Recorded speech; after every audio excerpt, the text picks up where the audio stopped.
श्री चैन राम बाबा online classes में आप लोगों का स्वागत है। देखिए, हम लोग अभी तक जो है पढ़े हैं चालक के बारे में। अब हमको पढ़ना है कैपेसिटर यानी संधारित्र। संधारित्र नया टॉपिक है आपके लिए कि संधारित्र क्या होता है। आपको एग्जाम्पल समझिए।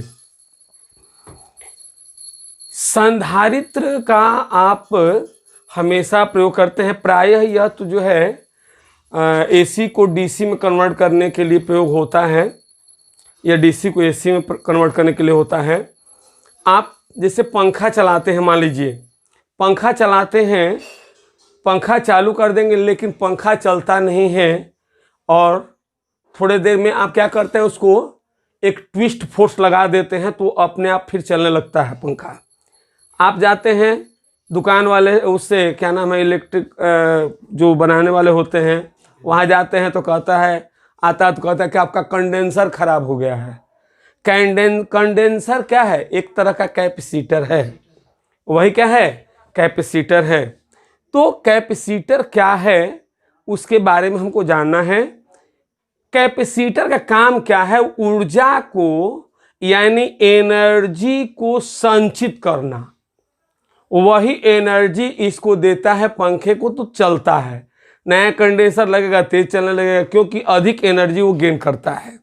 तो यहाँ पर परिभाषा क्या है संधारित्र का कि ऐसी युक्ति, संधारित्र की परिभाषा क्या बोलेंगे? ऐसी युक्ति जिसके द्वारा चालक के आकार में परिवर्तन किए बिना धारिता इतनी बढ़ाई जा सके कि वह आवेश की पर्याप्त मात्रा संचित हो सके या उसमें आवेश की पर्याप्त मात्रा संचित हो। ठीक है, क्या बोलेंगे कि ऐसी युक्ति जिसके द्वारा चालक के आकार में परिवर्तन किए बिना आवेश की परिवर्तन किए बिना धारिता इतनी बढ़ाई जा सके ताकि चालक में पर्याप्त मात्रा में आवेश संचित हो सके। यही है संधारित्र। संधारित्र की परिभाषा याद रहेगा आप लोगों को। क्या बोलेंगे? ऐसी युक्ति जिसके द्वारा चालक के आकार में परिवर्तन किए बिना इसकी धारिता इतनी बढ़ाई जा सके कि आवेश की पर्याप्त मात्रा संचित हो सके। अब इसके बाद है समायोजन। क्या है? समायोजन कैसा होता है वह?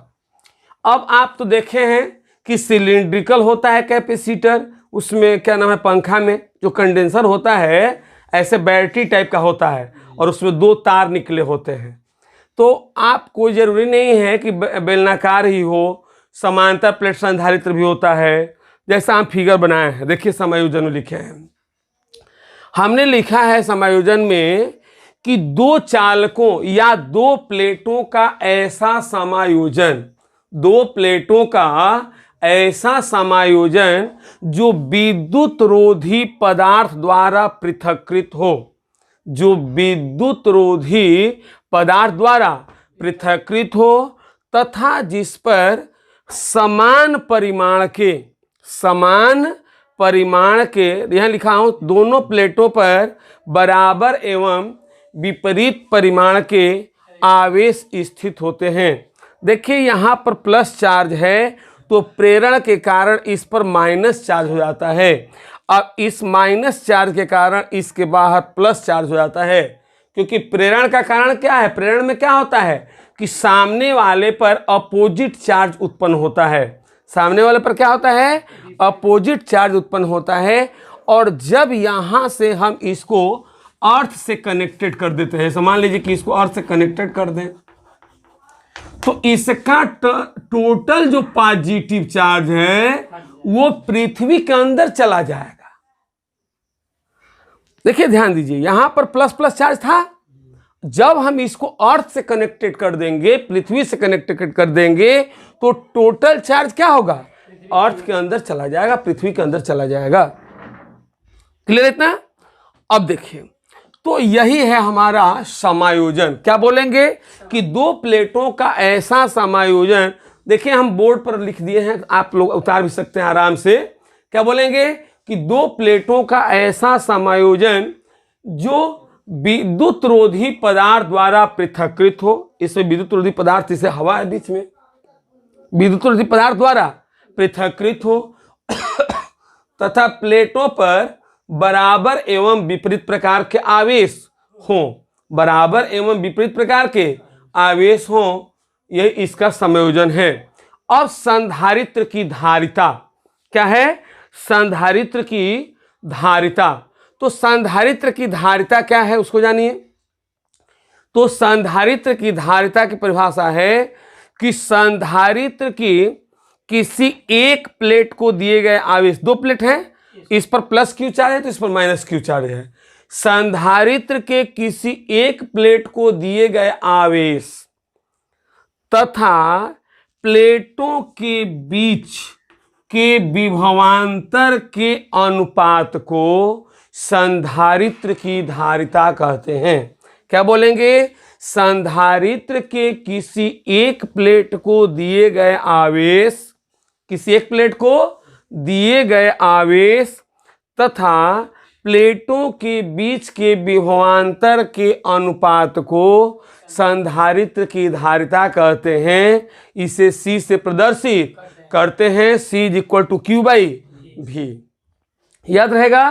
क्या बोलेंगे कि संधारित्र के किसी एक प्लेट को दिए गए आवेश तथा दोनों प्लेटों के बीच के विभवांतर को तथा दोनों प्लेटों के बीच के विभवांतर के अनुपात को संधारित्र की धारिता कहते हैं। अब मोस्ट इंपॉर्टेंट टॉपिक हमारा है संधारित्र की धारिता को प्रभावित करने वाले कारक। कितने बार परीक्षा में पूछा गया है इसका कोई ये नहीं है, बहुत बार पूछा गया है क्वेश्चन। संधारित्र की धारिता को प्रभावित करने वाले कारक मोस्ट इंपॉर्टेंट है। अब जानिए कि संधारित्र की धारिता को प्रभावित करने वाले कौन कौन से कारक हैं, कौन कौन सा उसको प्रभावित कर सकता है। तो देखिए, पहला है संधारित्र की धारिता। संधारित्र की जो धारिता होती है वो प्लेट, यह है ना, तो प्लेट का इसका क्षेत्रफल होगा।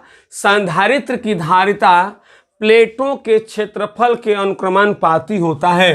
कहने का मतलब यह है कि यदि प्लेट का क्षेत्रफल अधिक होगा तो उसकी धारिता अधिक होगी, और प्लेट का क्षेत्रफल कम होगा तो धारिता कम होगी। आ रहा समझ में? पहला क्या है इसका कारक? पहला कारण क्या है कि संधारित्र की जो धारिता होगी वह प्लेटों के क्षेत्रफल के अनुक्रमानुपाती होती है। क्लियर है इतना? संधारित्र की धारिता प्लेटों के क्षेत्रफल के अनुक्रमानुपाती होती है, अर्थात C = A।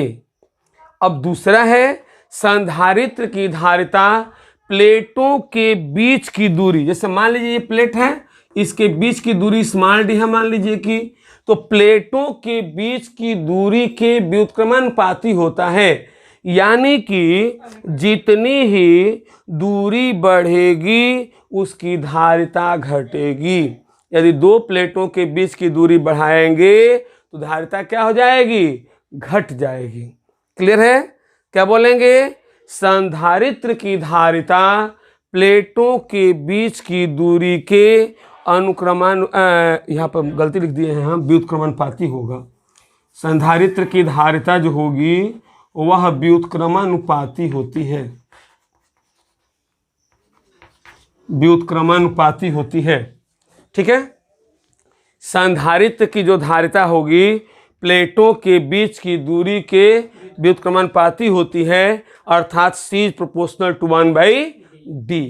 अब तीसरा पॉइंट है कि संधारित्र की जो धारिता होगी वह प्लेटों के बीच स्थित माध्यम के परावैद्युतांक के अनुक्रमानुपाती होती है। संधारित्र की धारिता प्लेटों के बीच स्थित माध्यम के परावैद्युतांक के अनुक्रमानुपाती होती है। यहाँ लिख दे रहा हूं कि संधारित्र, यहाँ इसका हेडिंग रहेगा परावैद्युतांक पर, परावैद्युतांक पर। क्या लिखेंगे इसमें कि संधारित्र की धारिता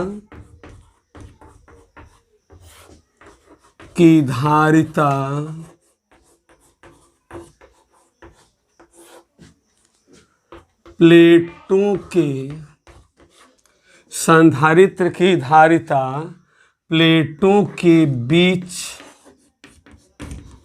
स्थित माध्यम के परावैद्युतांक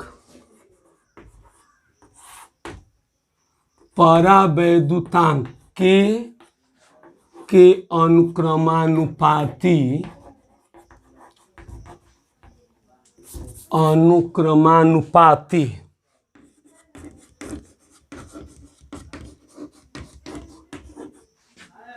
अनुक्रमानुपाती होता है।